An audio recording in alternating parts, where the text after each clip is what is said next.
Welcome back to Season 2 of Beyond the Needle, a physician's guide to increasing COVID-19 vaccination rates. I'm Carl Lambert, a family physician and a member of IFP, and I'm an assistant professor of family medicine at Rush University Medical College. This podcast series is brought to you from the Illinois Academy of Family Physicians, IFP, through the Illinois Vaccinates, or IVAC project. Funding for this podcast series is provided by the Office of Disease Control through the Illinois Department of Public Health. For more information on the IVAC project and receiving free CME credit for these podcasts, visit illinoisvaccinates.com/podcasts. Thank you for joining us as we come together to vaccinate against COVID-19.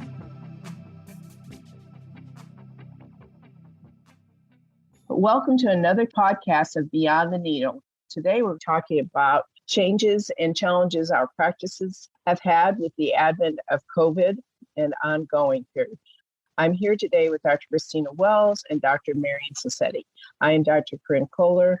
I am a family practice physician who is currently retired from a federally qualified health center, also affiliated with the Carle, Illinois College of Medicine here in Champaign-Urbana. Dr. Wells? I am Dr. Christina Wells, and I work currently at a federally qualified health center. I'm also an assistant professor of clinical medicine at the University of Illinois. Dr. Sassetti? I'm Marian Sassetti. I'm clearly a family doc. I work at an independent private practice, Lake Street Family Physicians. We're just on the west side of Chicago, just to the west of the west side of Chicago. I'm also an assistant professor in the Department of Family Medicine at Rush. So now that we're in our third year of pandemic and COVID, I'm sure we've all seen changes in our practice, both on a day-to-day and more long-term changes. I know for us, the advent of telemedicine and different ways of patients accessing care has certainly changed for our clinic. What have you seen, Dr. Christina Wells? I think one of the biggest changes we've also seen is the introduction and evolution of telemedicine.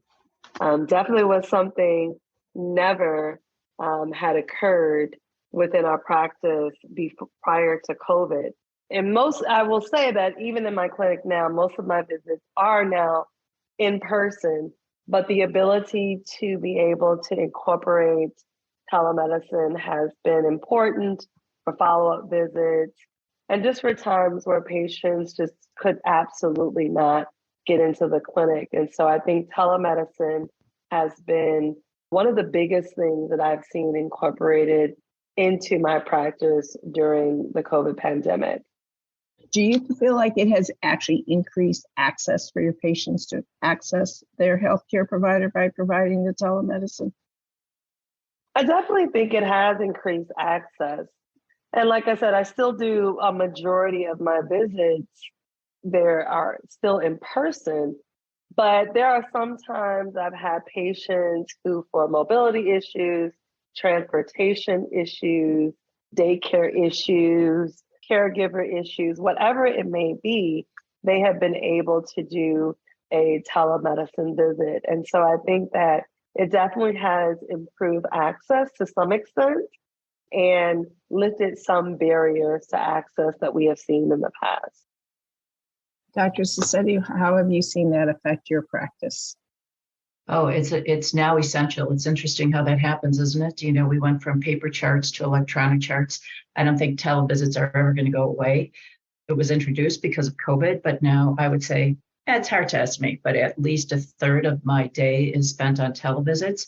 Often it's just a patient's preference. There aren't mobility issues. They just prefer it. I would say the other thing that's happened is I can keep people home that I am worried about coming out and make sure that they have a blood pressure cuff, their diabetes, ability to check their blood sugar. And O2 sat has become, the saturation machine has now also become part of the toolkit that I ask patients to get if they can afford it. We have also noticed a dramatic decrease in no-shows.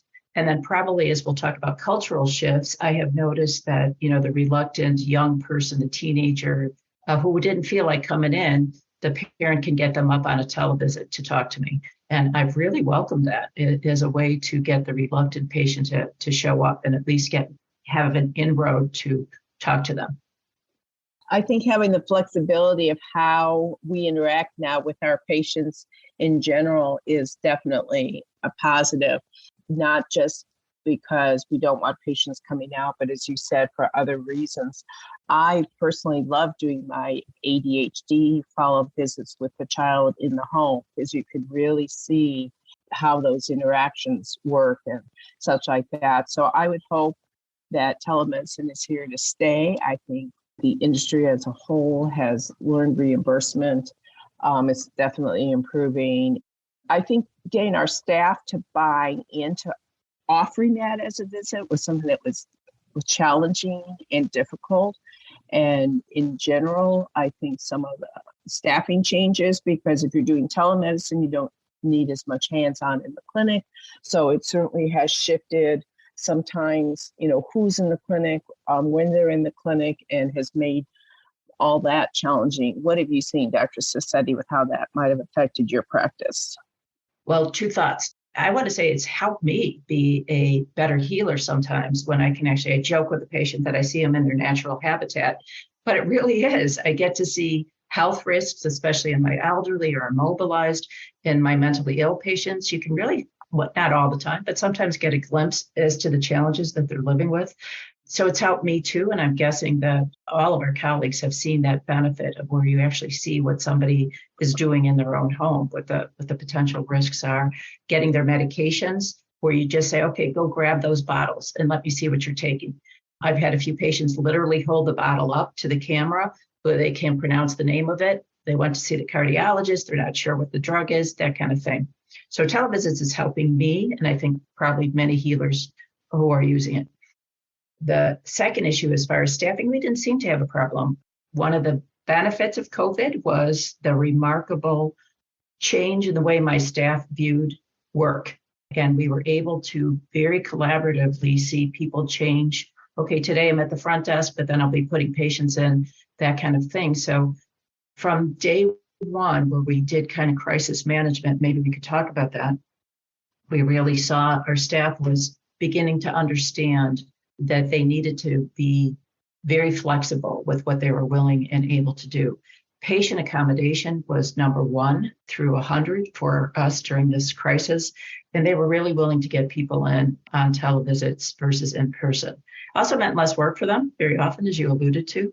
Getting a patient up on a televisit meant much less work as far as rooming a patient and all the rest of it. So for us, it was fairly easy, and it kind of dovetailed into a wonderful thing that happened in our practice because of COVID, which was the ability to look at each other and say, we are all in this together. How can each of us help? There was very little reluctance among my staff to, quote, do someone else's job. They all just pitched in. And I think we're seeing the benefits of that continue on many other issues and topics as we go forward. Dr. Wells, your thoughts? Yeah, I think I've had a little bit of a different experience. None of our staff is actually remote. So all of our staff has been in clinic, in person, on a daily basis. And whatever we are doing in terms of telehealth is taken care of from the office setting, from the clinic setting. So we haven't really seen much in terms of differences in how staff or clinical flow has gone in terms of telemedicine. Yes, with the telemedicine visits, it does take less time in terms of having to room the patient. But in general, our clinic flow has been pretty consistent throughout. And in our clinic, I know some of our providers did some of their telemedicine visits as a block, and then they could work remotely off-site if needed, or they could change. And that helped sometimes even free up some clinic space and make some more flexibility, definitely for that. So another really positive thing that I noticed coming out of this whole pandemic is the teamwork approach, where rather than working more as individuals, really working as a team, doing cross-tasking and realizing that everyone is important, from the person that answers the phone to the person that, opens the door to the person that calls the pharmacy, whatever the task is, it's not just, one person. So, Dr. Sassetti, you mentioned patients have things like BP kits in their toolkit and OT SATs. What have you seen in terms of maybe remote monitoring? Do you do more of that? Is there a change or a shift in how we use even some of our smartwatches and such like that, and how maybe patients either collect data or share data? Have you seen that change? Absolutely. And our cardiology colleagues kind of taught me how to do that remotely. I was actually surprised that they were able to monitor so many of my patients. And now Medicare, as you probably are aware, will pay for a scale, a blood pressure cuff. We've played with getting them to pay for an O2 SAT machine. I've written it as a prescription. I think sometimes it does. I need more data on that. So I'll tell my patients, take your temperature, take your blood pressure. If you have an oxygen saturation machine, please take that. At the beginning of the respiratory season this year, even when I didn't have a topic pertaining to COVID or respiratory illness, I said, by the way, moving into this respiratory season, I think it's a good idea that if you can afford it, please get an oxygen saturation machine. Most of the time, I priced them out. They're somewhere between $25 and $30. Phrase it that way. We're very sensitive to finances, but insurance companies will pay for the other modality. My patients feel very empowered. They show up, they've got their list. Very often they'll have written it out. Again, it goes to that collaborative process. I've got this. This is my body. This is my data. I'm going to share it with you. And it's worked out exceedingly well. People have not been resistant to taking it up. They also have been taught, just gather every pill in your house, put it in a bag. And when Dr. Sassetti talks to you, she's going to want to know, or my nurses will do that as they prep a patient for a televisit. They'll ask them to take out every pill and go through it. Sometimes that's a little time consuming if we've just done that 3 months ago, but it's worked out, I would say, exceedingly well. I think it's a giant positive in my practice, and I see it being so going forward. And we talk a lot about the elderly, but follow up for those babies who are ill, the febrile babies, that kind of thing. Seeing a sick kid on a televisit, waiting that 5 days after you've seen them in office, very important. The young parents feel very reassured that I'm able to see their babies on a televisit. I get to see what they're doing. It's all net positive for me. That quickly brings up to me that rash follow-ups are very easy to do on televisits too. Yeah. So, Dr. Wells, what have you seen change maybe in your patient toolkits and how they interact? Yeah, I think that this is a place that will continue to make telemedicine better and better. And I think one of the ways is also to be able to see how we can get more devices covered for patients, like patients who are on Medicaid, who may not be able to afford these devices. But I have had some patients who had COVID and could manage their oxygen saturation at home. And I've had some patients who check their blood pressure and things at home. I will say that there are some limitations in terms of patients, again, being able to afford the devices, because a lot of times it's not covered by insurance that my patients are having.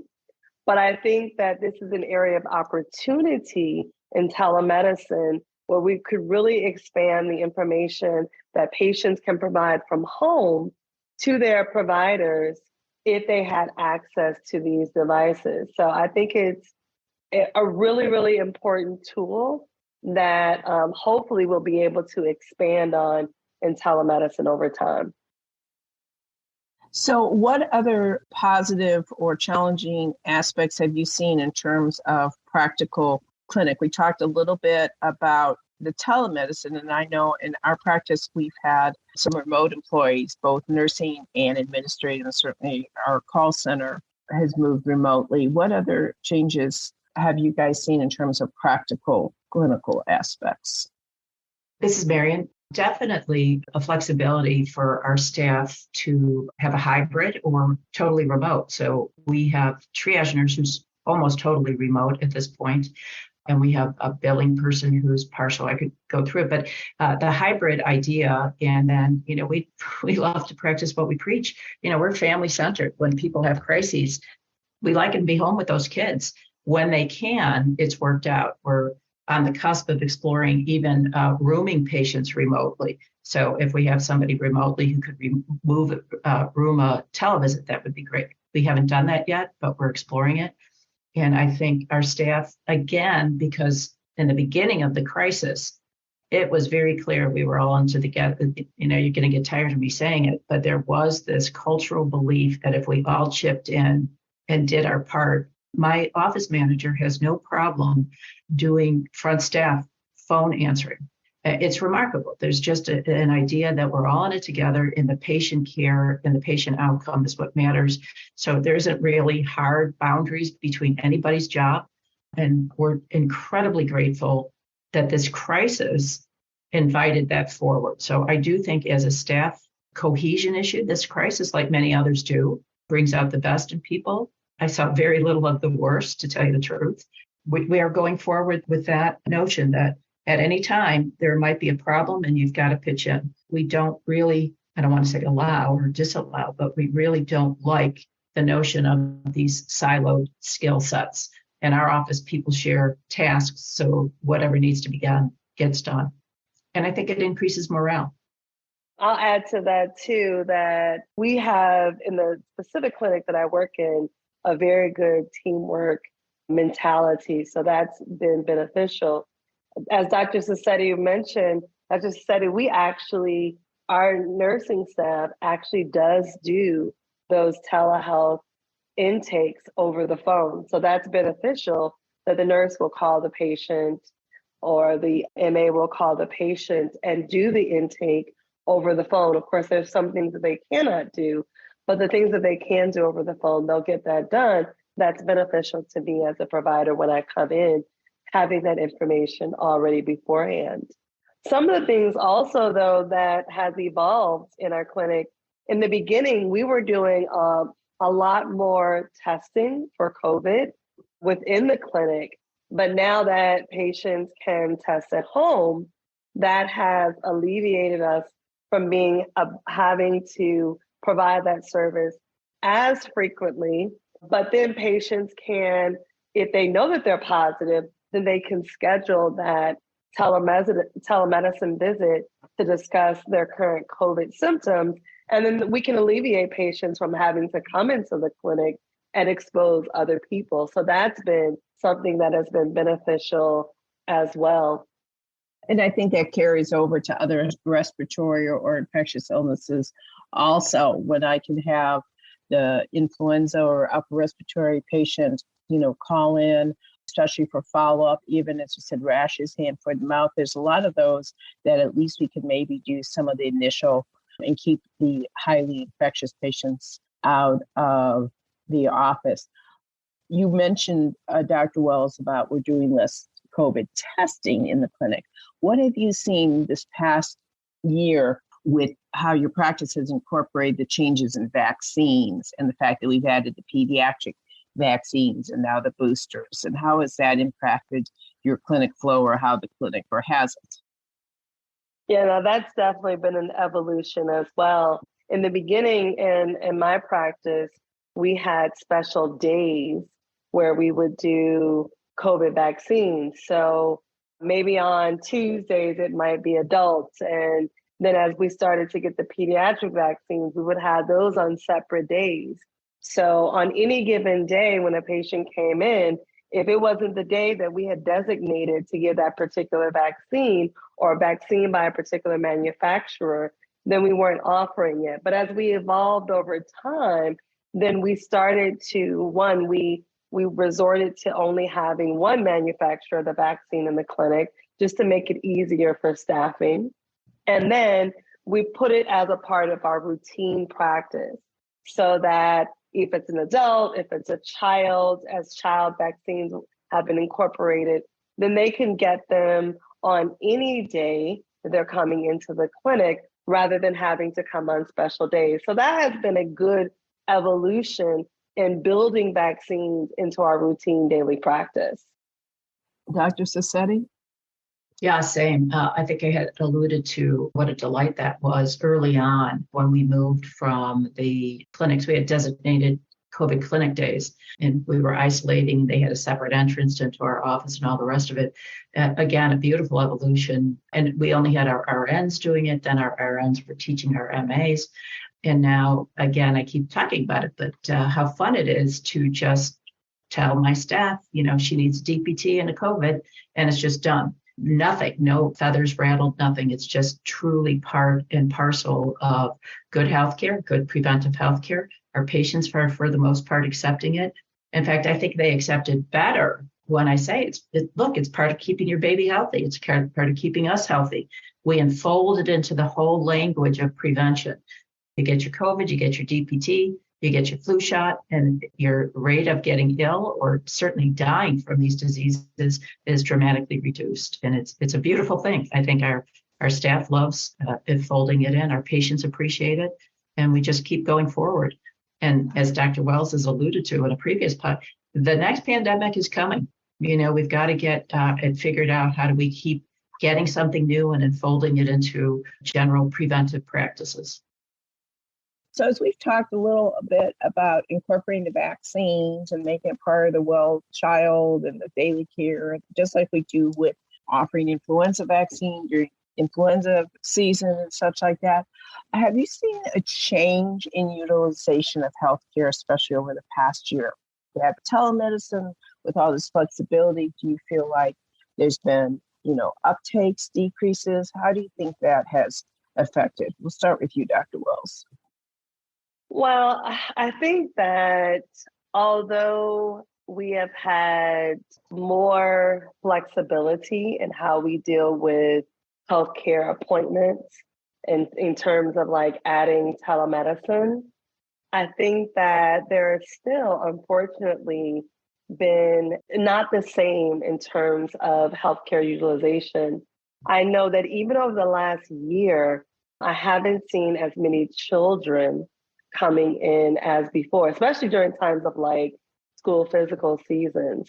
And so I think that we still have ways to go on how we help patients come back into accessing healthcare even more and how we better utilize our telehealth visits. But I think that there is still something that maybe we need to be exploring about people's utilization of healthcare. And maybe there are other factors like social determinants of health that are impacting, again, people's abilities, not only to come in person, but also to access telehealth services, like having a working telephone and other responsibilities that people may be dealing with that still may impede them from being able to engage in telemedicine as well. Dr. Sassetti? Absolutely. Again, I talk about just like any crisis, what we see is, we all default to our most comfortable and familiar. When my patients have managed this crisis, many things have fallen to the wayside. Definitely a lot of chronic diseases that got worse, a lot of not so many children who didn't get their physicals, except for children who weren't coming in. Not getting their boosters, their vaccines, but except for children is not coming in for routine evaluations, their yearly physicals. Interestingly, they'll have gotten the flu shots or something at a Walgreens. And I have to say, again, I'm a big fan of what are the invitations during crises. I can't tell you the number of patients who have come in and been like, I've been bad, doc, I'm sorry, or boy, I really have, I haven't been good. I know you're going to be upset about, which is funny because I'm never upset, but that's their language. And I say, look, you're here. That's what matters. It's also been a fabulous opportunity for me to say, look, we're here about keeping you healthy and trying to get you to enjoy some quality of life. Missing a physical isn't a big deal. Here's the deal. Were you still exercising? Were you eating right? All the rest of it. And it's really this nice opportunity to say you didn't hurt yourself because you didn't come and get a physical. You're your own advocate. What were you doing during this time? And for a lot of us, me included, we gained weight during COVID. And I've got endless numbers, especially women, but other people coming in. I gained weight. I feel bad. I was trying my best. And I said, that's right. We were all trying our best. Here's the most important thing. And I think it's the language that both you, Dr. Kohler, and Dr. Wells were talking about. We keep talking about these opportunities to build loving connections where we remind patients what exactly it is we're doing here. Is it filling out the checking boxes about who got a physical and all the rest of it? Or is it really about empowering our patients to see themselves as their best advocates for health? It's an opportunity to say, here's what you did well. Even though you didn't see me, your blood pressure looks great, all this other stuff. If their blood pressure doesn't look great, I'll say, do you think that was from stress? And I haven't had a single person say no. And I know it's from stress because crises cause blood pressures to go up. Crises cause stress reactions in our bodies. So it's another opportunity for me to talk about, my language is our bodies are smarter than we are. Our bodies know you're under stress. How do we talk about stress reduction? Even though they came in for their physical, the conversation leads to these kind of things that I believe personally over all these years are the biggest, best topics for us to be talking about. So long-winded answer to yes, it's definitely changed. I think it also shows us the challenges we have about getting our patients in, reminding them how powerful they are. Try to get rid of this language around I've been bad, I'm not a good person, I'm not a good patient, and reminding them how resilient they are and propping that up because they're going to use it at the next crisis or the next problem their families have, especially our young people, which I think we're going to get into, but our young people who haven't bumped up against a lot of problems and now are, it's really important to start that whole language and create these safe spaces around even just coming in when they've missed a physical or two.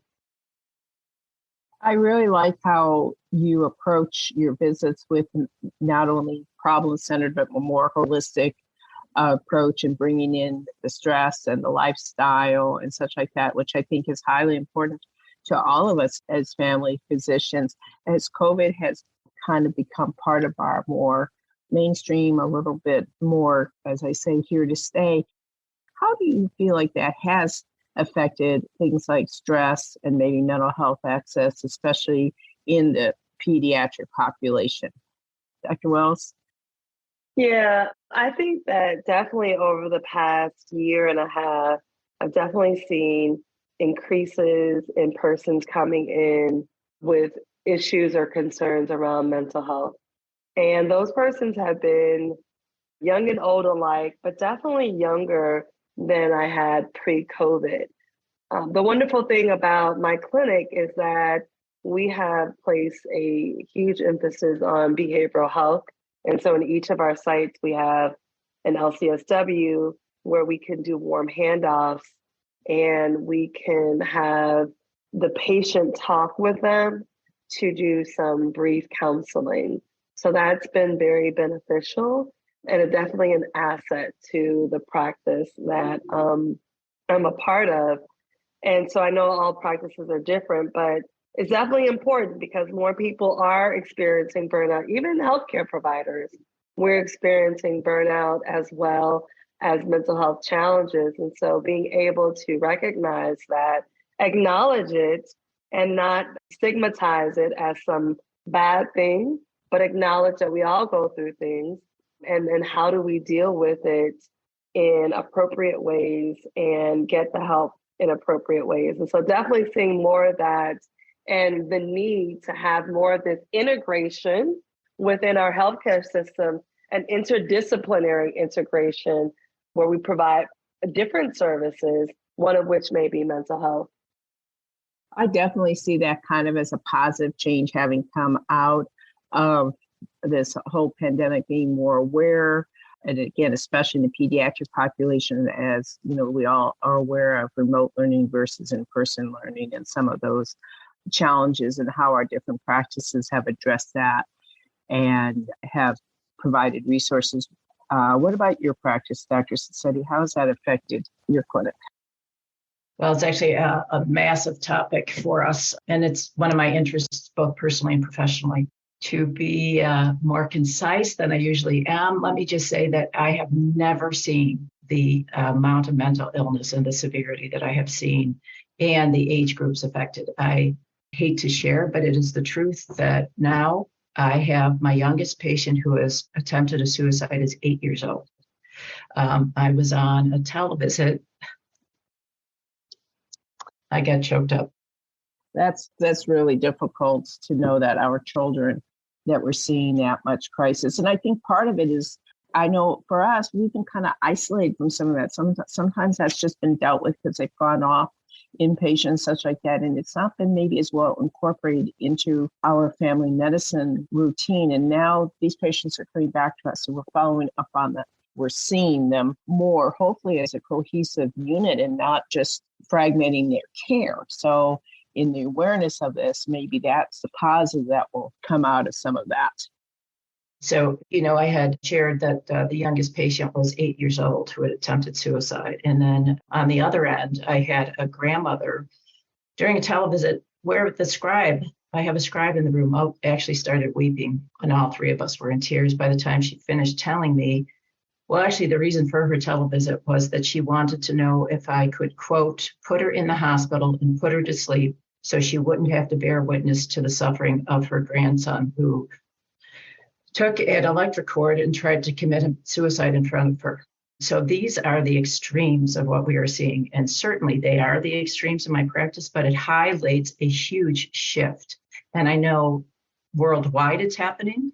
We are understanding that young brains that aren't completely developed until they're in their 20s are absorbing a lot of the negative energy, a lot of the social isolation, and becoming mentally ill, severely sometimes, but a lot of anxiety. There's a statistic that says we are now seeing 300 to 400% increase in the rise of adolescent and pediatric mental health challenges.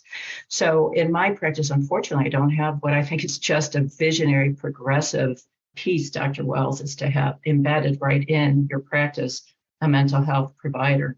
So we are overwhelmed and just incredibly frustrated with the inability of so many of our patients to access mental health providers. So we're taking that on. It's causing enormous burnout and frustration and sadness on my part and the part of our young staff.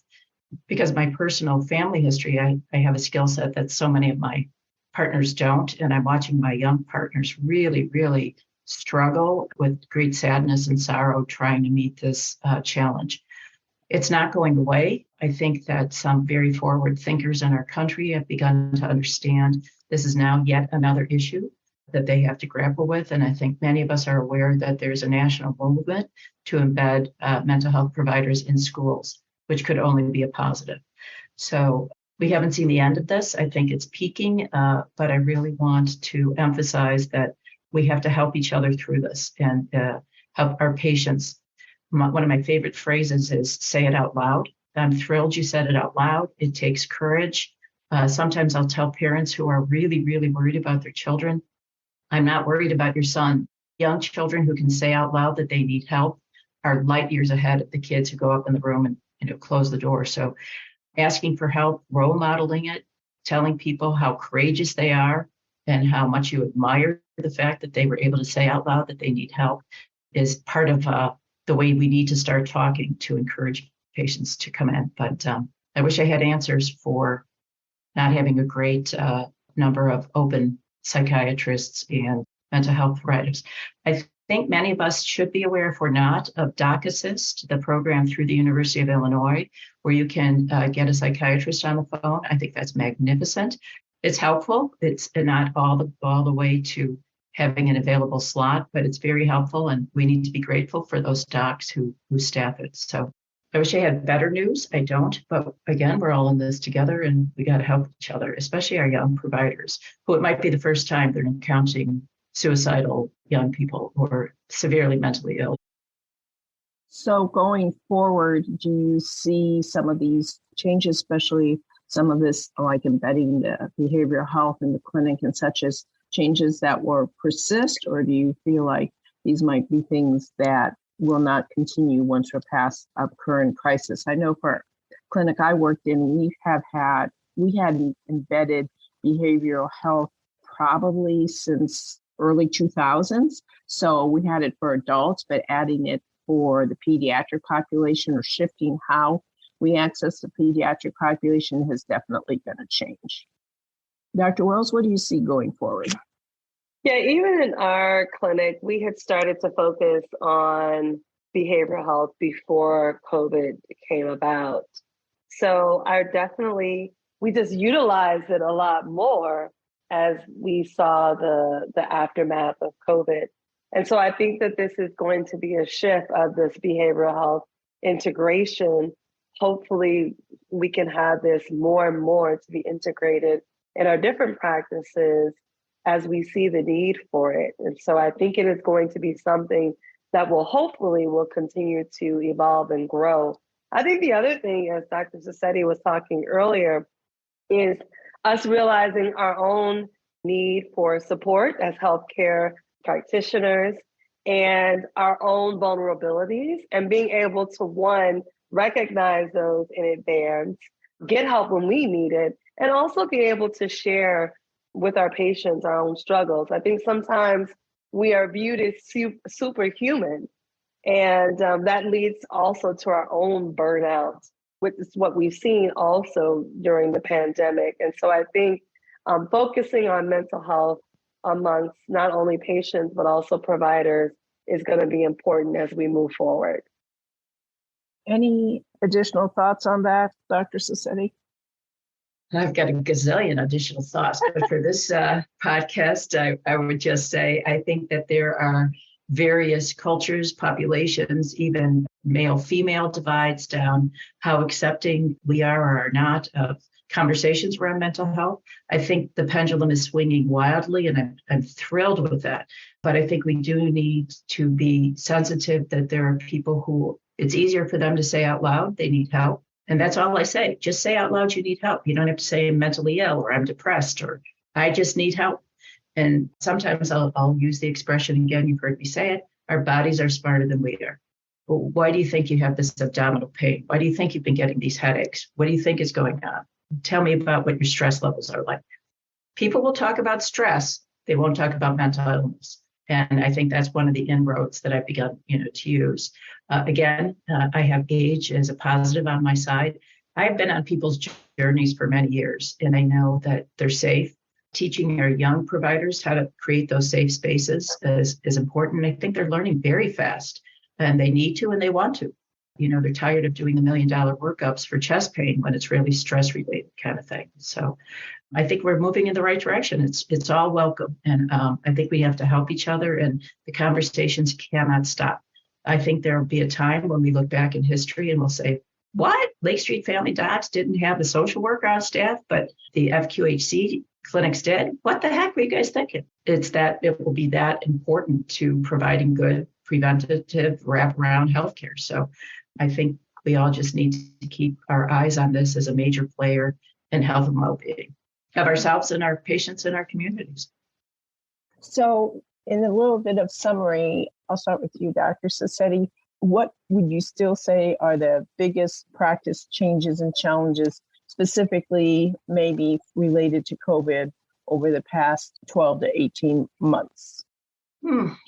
I would say the biggest positive is, of course, the vaccine and, of course, the commitment to prevention, big picture stuff that all of us have engaged in, whether it's bench work scientists to my staff, my front staff, all the way up to my senior partners, the vaccine and how we have been strategizing and how we have used every skill available to us, every resource available to us, how we have come together and problem solved around getting a clinic up and running to getting it embedded. I think it's just called forth the best in every person that I've intersected with around the vaccine. I think the worst parts of the last 18 months have been the divisiveness and the willingness to be divisive. I think that's upset me more than anything, is this willingness to look at each other and just be angry and hostile. And again, to look at our marginalized patients and kind of shrug and say, that's too bad. I think that was one of my greatest sorrows. And one of the toughest things in my practice is acknowledging how resource heavy many of us are and what we have to do to make sure that's spread evenly across. I don't have all the answers yet, but it's certainly there. It's powerful in our practice at Lake Street Family Physicians. Dr. Wells? Yeah, I think on a general level, I would say that we did a okay job of learning how to respond to crises. But I would say that though we did it more of in a reactive fashion. And so I think as we move forward, our challenges will be to how do we implement processes that are consistent that will help us to meet the future challenges that we may face. If we remember quickly, this is not the first pandemic. We had the flu pandemic of 1918. And so as we think about these different things that have happened over time, is really coming together and forming processes that are going to be consistent in our healthcare systems that will carry us through whatever pandemic we may face, knowing that we'll have to make, tweaks here and there, but some processes that we can follow all along the way. And so I think we've done a good job in our response. I think we can give ourselves a pat on the back, but also knowing that we will also always be needing to continue to grow and evolve in how we deliver healthcare to meet the needs of the communities that we are providing care for.